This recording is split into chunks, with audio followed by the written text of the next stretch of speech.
Welcome to the Ovation Show, where we are talking to business owners and executives, and we're discussing their businesses, their business growth, corporate culture, sales, and strategy. We're going to hear about their successes and their challenges, and maybe learn a little bit of inspiration, motivation, and just figure out what they're doing and how they're doing it. So today, my special guest is my good friend, Nick Kennedy. This is our first live event, so anything that goes on, it is new. I usually need edits. This is part of I need an edit button, but I guess we're going live today. We're doing it live. All right. So those that don't know, Nick Kennedy, a good friend of mine, I met him through when he was the CEO and founder of Rise Air. It was a private jet membership airline. I was using it to go to Houston with one of my clients and met Nick, and then we went on. I did the benefits for Rise Air. Later on, he sold that company to Surf Air, but he went on to be Ernst & Young Entrepreneur of the Year. He's an Ironman finisher. He now runs a Nick Kennedy Coaching. Thank you. Yeah. And he wrote the book, The Good Entrepreneur. This is actually a great book. I finished it twice, so I urge everyone to get it. But today we're going to just dive into where Nick came from, how he got where he went, and where he's going now. So Nick, thanks for coming in. Yeah, man, Dan, it's great to be here. I'm really looking forward to it. Thanks for the opportunity. So let's talk a little bit about the journey. You built Rise, which was fantastic, and we'll get into that a little bit later. But that journey of entrepreneurship started back when you really were about 16.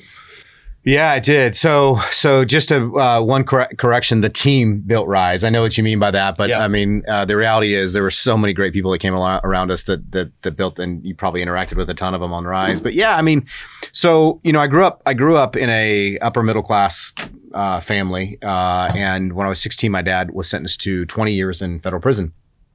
So I went from this upper middle class life to helping my mom pay rent. I have an older brother who's got some mental disabilities, and taking care of them, and it just, everything kind of got thrown upside down right before I was going to go to college.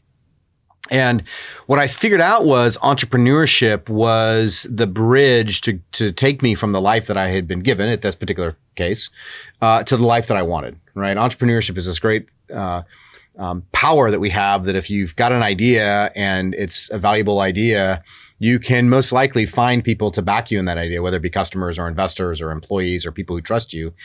And the reality is you can go from zero value to lots of value very quickly, which is what I learned about entrepreneurship and why it's such an important aspect to humanity. I mean, this is tens of thousands of years old of entrepreneurship and everything good that we have. This microphone, right? The coffee we're drinking, the cameras that are filming us. An entrepreneur came up with that idea. And it's the definition of an entrepreneur is a French word. It means the bearer of risk. So as you start your own firm, right, and you went out on your own, right, you took on risk. It makes you an entrepreneur. Whoever's running the studio is an entrepreneur. They took risk to put it all together that we would still come and rent the studio from them, right? I mean, that's what an entrepreneur is. And that's the journey I started to learn early on in my life at the age of 16. When you're talking entrepreneurship, something you talked about in the Lone Star Council last week was that, we're taking on risk, but we're building something, we're growing something. Everyone has a dream of what they do or why they do it. Yeah. And we don't really own that. We're building something for the future. Expand on that. Yeah. So in the book, in The Good Entrepreneur, and by the way, the good entrepreneur, good really means virtuous entrepreneur, right? Just virtuous didn't have quite the ring that my marketing folks wanted on it. So the good entrepreneur is this idea that, there's never less than making money. You got to make money. That's the bottom line in business, but you've got the opportunity to do so much more with your opportunities. And in the book, I track back and I say the first entrepreneur was 80,000 years ago on the shores of the banks of Morocco, of the ocean there. There are snails. And the people who lived on those shores took those snails, the shells, they put holes in them, they painted them, and they made jewelry. And we have now found... recently, we found those same snail shells 300 miles inland. And it's the first evidence we have that humans started to trade or barter with other humans. So just to give some context, 80,000 years ago, Neanderthals were roaming Europe at this time alongside Homo sapiens, right? Neanderthals have died off. We're the Homo sapiens. We are now the only ones that exist anymore, but they existed at the same time. And one of the theories that Neanderthals, just to get kind of geeky on you real quick as to why they died off, is they didn't know how to share resources. So they were bigger brains, bigger muscles, taller, stronger, everything. They should have been the dominant species. Homo sapiens should have died off. And they didn't. And the theory is they didn't learn how to share, didn't learn how to barter. But however, Homo sapiens did. And so 80,000 years ago, that's where entrepreneurship started. And so this concept is, when you're an entrepreneur, your job is to take the work that the entrepreneur did prior to you coming along, make it a little bit better and pass it on to the next generation. And when you don't do that, you have the Billy McFarlanes and the Travis Kalanick's and Elizabeth Holmes and all these names we know of people who just got, and it's complicated, so I don't want to oversimplify it, but we know these names because they took it on as if it was their own, as if it was something they owned and it was theirs. And it's just not.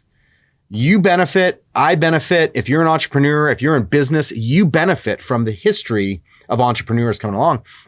And so my calling in the book is to say, be aware of that.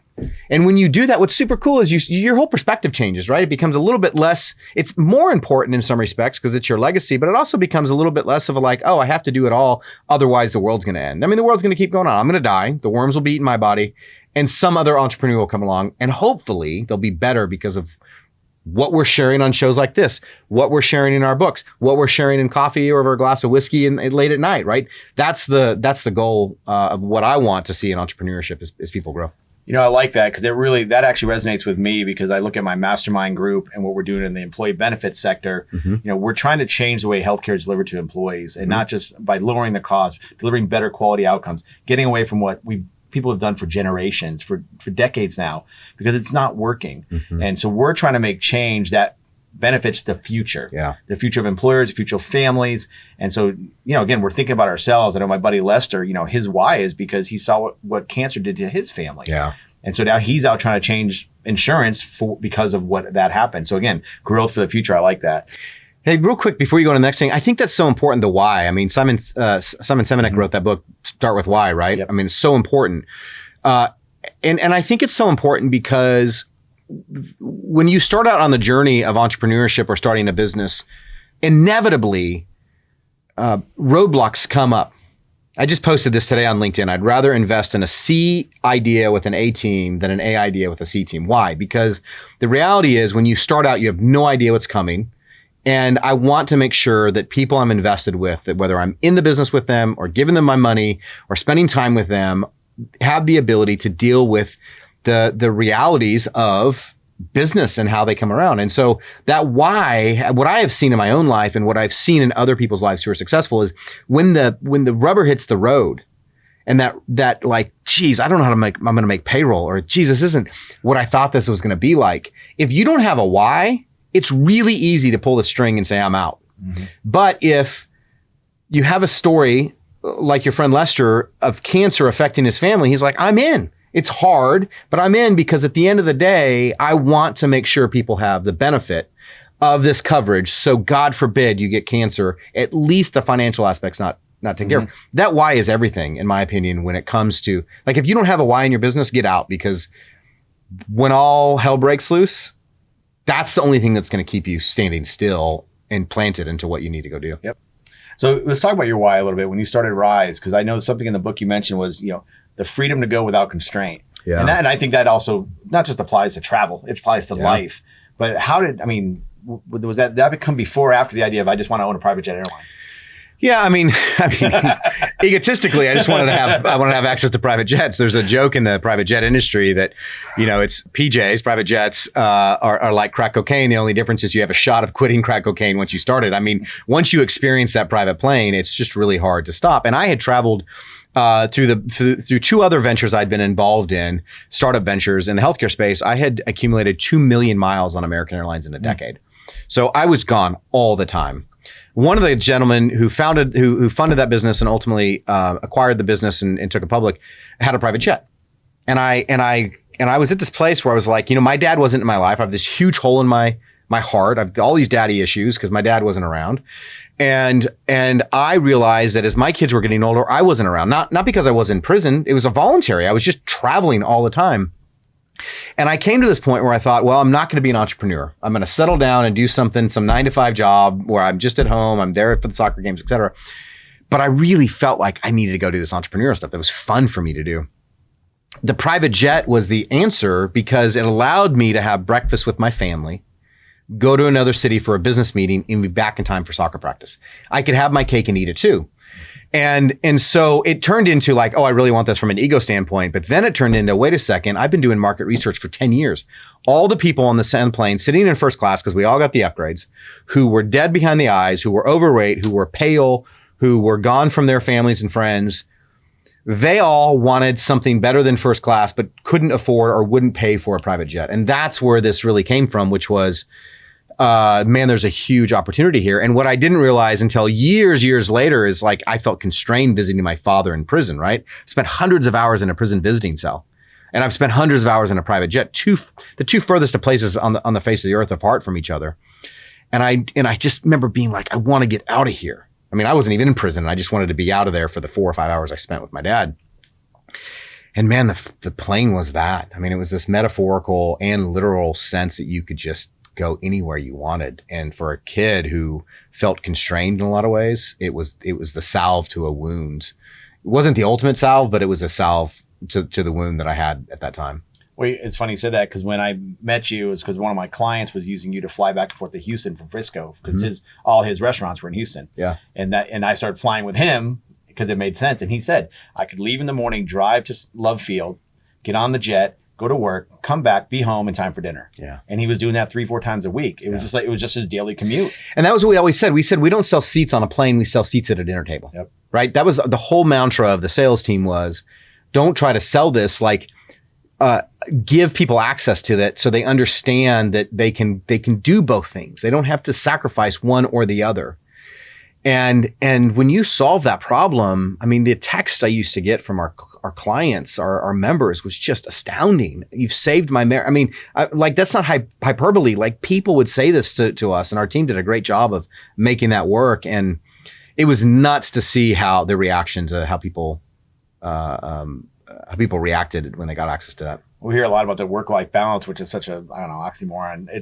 There's such an incongruency in life. And I think you even said that last week. Mm-hmm. And so you're helping us have a better quality life. It's not about balancing, it's about a quality of life. Yeah. So I think it's fantastic what you did. So let's go to team, because you brought it up in the very beginning. You brought it up a couple times about Rise was built by a team. Yeah. And I know actually your 3-minute email on Sunday, talk about the importance of team and standing by your team. Yeah. But share with me the Rise team and how you built it, how you selected them, and the importance of the team. Yeah. First of all, thanks for the plug for the 3-minute business coach.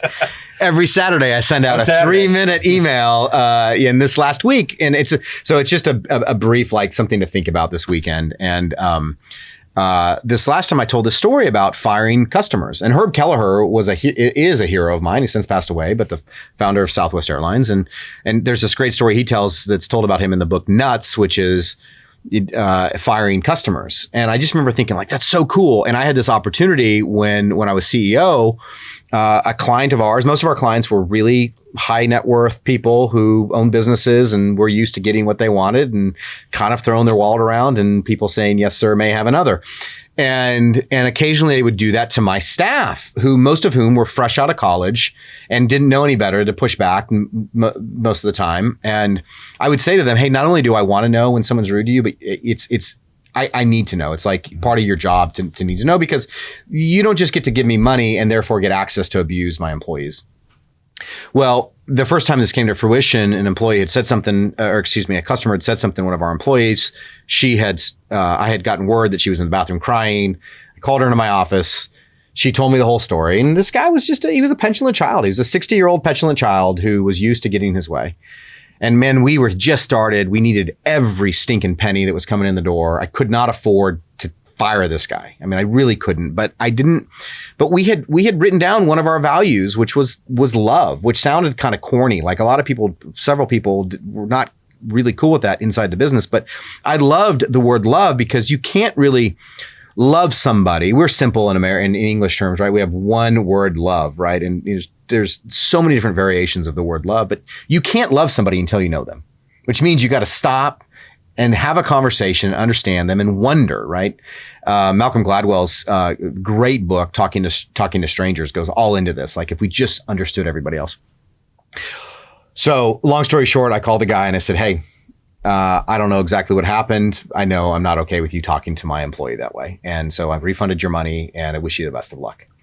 And I hung up the phone and I called my controller and said, refund the money. And Dan, I was sick to my stomach because I needed that money.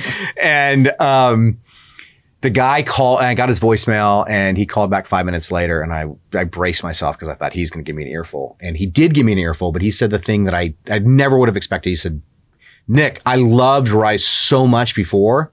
And now that you called me out on my BS, I love it even more. It's been so long since someone called me out on my BS.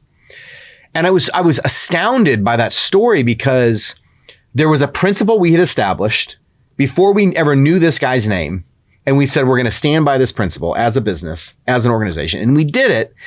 And what happened? Like the guy actually loved the fact that we called him out on it. And I just think there's something really beautiful about when your team knows they have your back, they're going to have your back when it gets hard. And it will get hard when all the things break and you need them. And this idea of the lone wolf, the Henry Ford, the Steve Jobs, like the Elon Musk. I mean, Steve Jobs had 30,000 employees. Henry Ford had 100,000 employees. Elon Musk has tens of thousands of employees. Like, this is just stupid that we say like one guy did everything. And yet it's the complex we have, in the business. So that's the team aspect of it. I love it. And I love what you did too that you didn't mention was that the guy wanted to come back on as a client and you said he needed to apologize to her and it was her decision to make that. This young employee with basically no power, you would think. Yeah. And you gave her the power to hire or fire him. Yeah. Keep him on, which I thought that was amazing, a great story. And she did. She welcomed him back and he was a great client. We ended up firing, I don't remember exactly, it was less than 10, but probably like 7 to 8 clients over the course of several years. And it was always the same thing. Not every one of them ended up that way. A lot of them ended up with with a lot of other things. But I just thought that was a fascinating story to figure out how that played out. Well, I like when people stand behind their employees or against them. We had a story where we're doing live chat open enrollment with a group and we have live chat employees in California. And this employee was extremely rude, swearing, doing stuff on the live chat to my employee. And so, of course, that came to me. She goes, how do I handle this? I said, transfer the chat to me. I'll handle the chat, and was real gracious. Said, okay, great. And then it was unacceptable. And I said, well, we'll work on this. And I printed off the entire chat and gave it to the CEO of the company.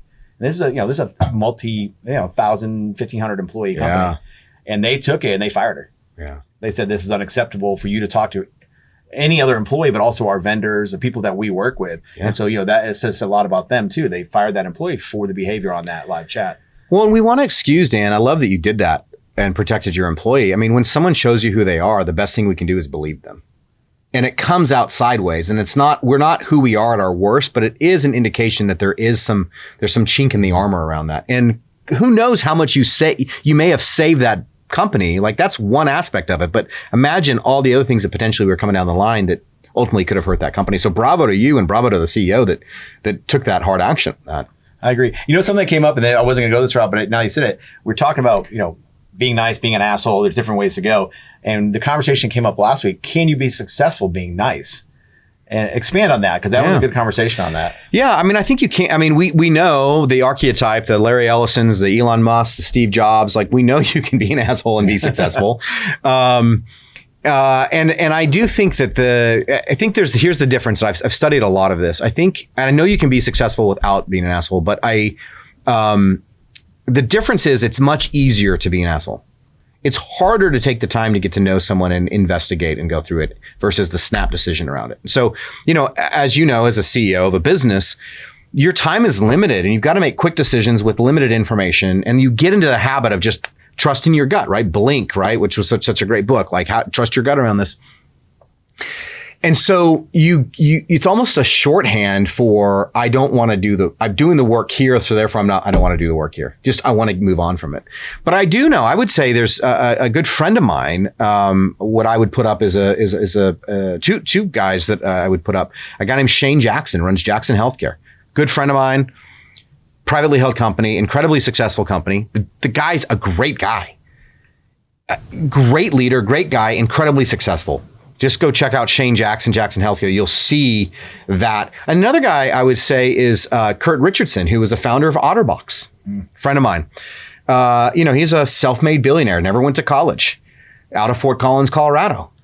Great guy, nice guy. Now, do they demand a lot from their employees? Yeah. Do they make sure they understand their market really well? Yeah. Do they have a ton of discipline? Yeah. But at the end of the day, they also pause and go, I wonder what's going on. They're curious about what's going on in any given situation. And that's the difference, I think, is the curiosity. But curiosity takes time and it's inefficient. And what I think is, whether it's in human resources or in our churches or in our communities, the problem we have is we're trying to make people widgets, and we're not widgets. We're humans, which makes us inefficient, which makes us broken, which makes it really hard to dig into that. And I think when you pause long enough to go into that and understand who someone is, this person had cancer, therefore. This person's having a hard time, therefore, right? When you understand that backstory, then it changes everything. You said something there that I was actually on my list, and from reading, is that most entrepreneurs are broken. And I agree. I mean, I think most of us have something going on.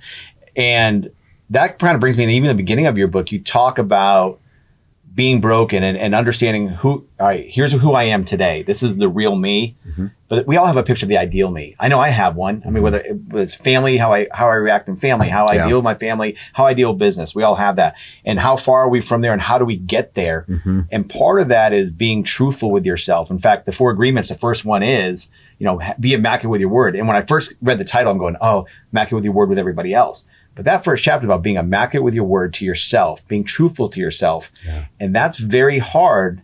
And you even talk about it takes a lot of courage to do that. Mm-hmm. And you've done that. So talk a little bit about that. Yeah.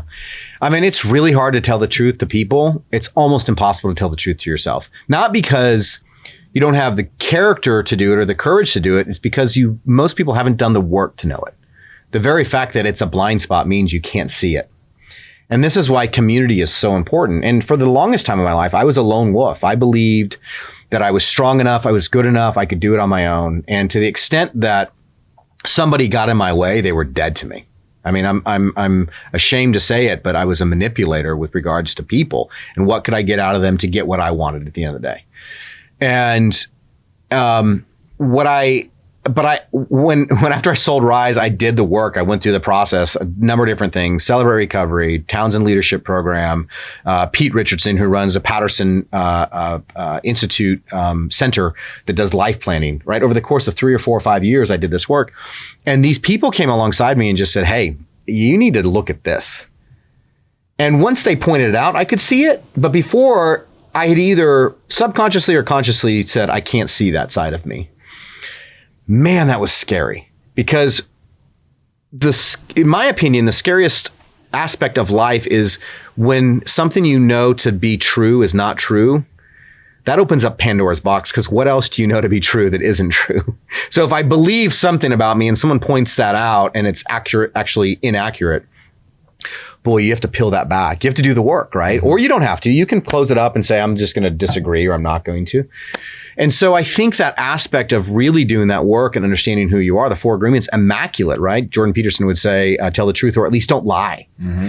Why? Because a lie is like putting a drop of poison in a magnum of champagne, right? If we had a magnum of champagne here and it was Dom Perignon, and we were going to celebrate your success or whatever, and I drop a little drop and I go, hey, that could be poison. You're not going to touch that bottle, right? One little drop. That's what a lie does to relationships, because relationships are built on trust.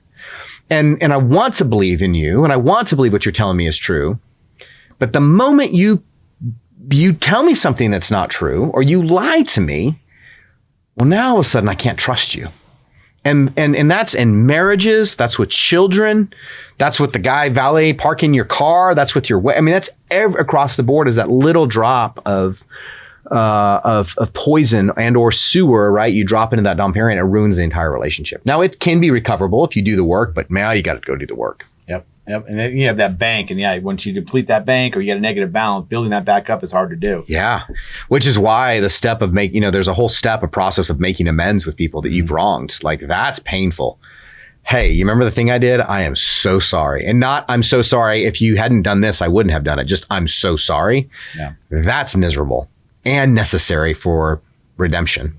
Well, I think, and you have to say that to yourself too, when you make a mistake, being able to say, I made a mistake. I'm sorry. Don't dwell on it. Move on. Yeah. And make amends to yourself as well. And I think that's in the book also. My wife has this great thing. I wanted to share this real quick. She says this with my kids. It's your FFT, which is your first F in time, right? So the extent a kid fails at something, we go, hey, it's your FFT. Like, yeah, you're going to fail. You tried it. Like, at least you tried it. And now you're going to know, and sometimes it resonates and sometimes it doesn't resonate. But it is like giving yourself that grace to be like, hey, man, it's the first time we're going live on LinkedIn. Who knows? It could go viral or no one could be watching. I don't know. But it's our FFT, man. So we did it. We did it. It's awesome. Awesome. Well, Nick, this has been awesome. So I want to hit 3 things I think that I really will touch on.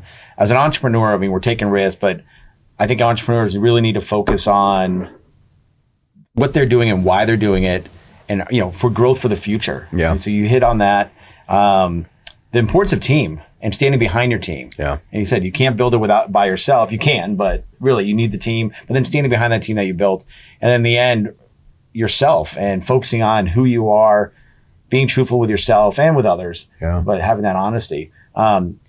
With it, and a lot of that is touched on in your book, and the book is about, it's really a process. And you even say it on your LinkedIn, you trusted the process.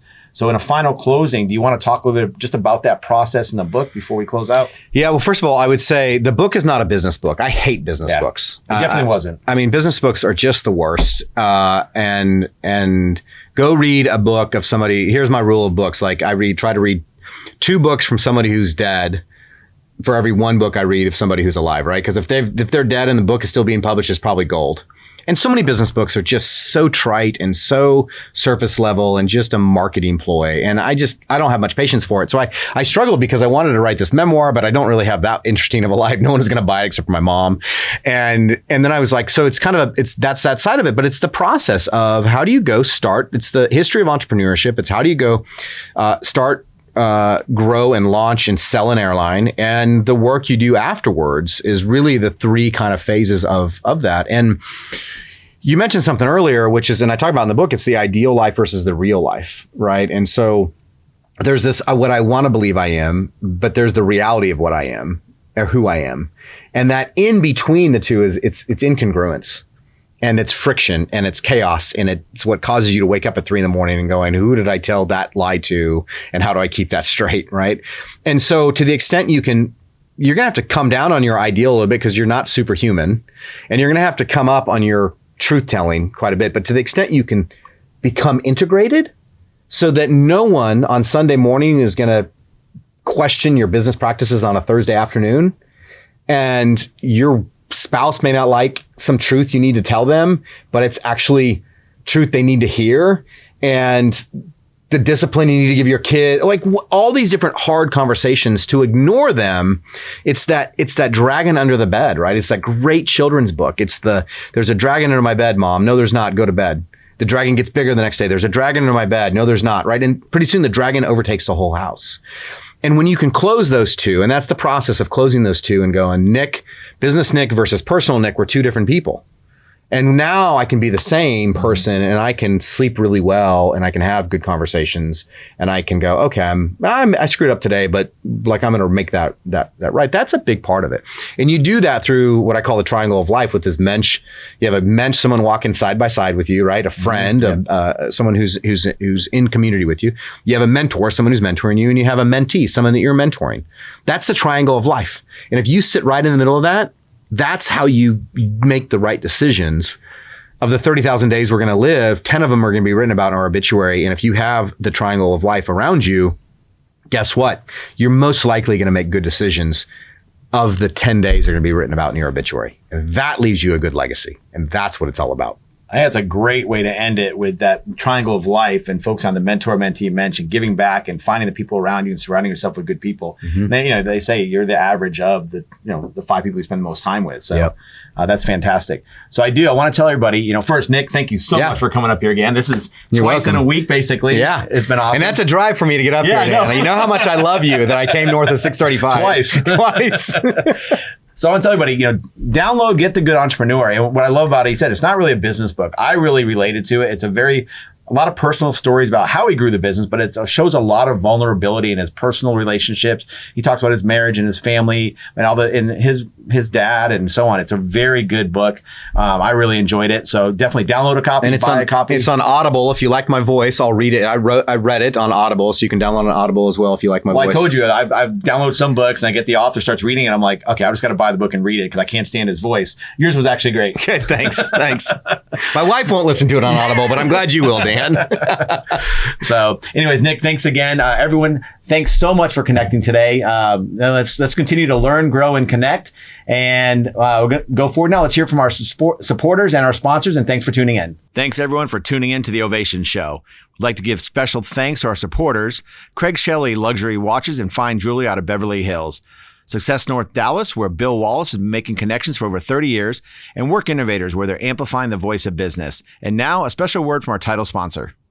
Employers turn to TBX to provide a modern, seamless, and hassle-free self-enrollment experience for core and voluntary products aimed at educating, not selling to employees. In fact, not only can employers provide a user-friendly, mobile responsive technology solution full of dynamic communications, professional videos, and a data-driven decision support tool, they can do so at no cost to them. That's right, with TBX, there are no setup fees or PEPMs, and there's no need to replace existing technology, as we can easily snap onto any existing HRIS and HCM systems. Plus, the enrollment experience is ready in just 30 to 45 days or less, and data files are properly formatted and delivered to carrier and payroll destinations quickly, securely, and accurately. We look forward to helping you accomplish what others can't. A state-of-the-art technology platform for open enrollment, new hires, and qualified life event processing that's simple to implement and maintain. A partnership that's a perfect fit. That's TBX. As business leaders, we all know that healthcare is expensive. In fact, it's one of the top 5 expenses in most companies. The decisions you make or don't make in your healthcare plan can have financial repercussions down the road. But not all is lost. There are ways to take charge and get your employees the best possible care, all while reducing overall costs for us as employers and employees too. Get your copy of Life and Death Decisions in the C-Suite, where Dan Labroad and his colleagues pull back the curtain and address how the private healthcare system and health insurance industry have plagued businesses for decades. What you'll discover will empower you to take back control over your health insurance costs that could mean massive savings for your company while giving your employees better quality healthcare. Get your free copy now at the link below or using the QR code provided.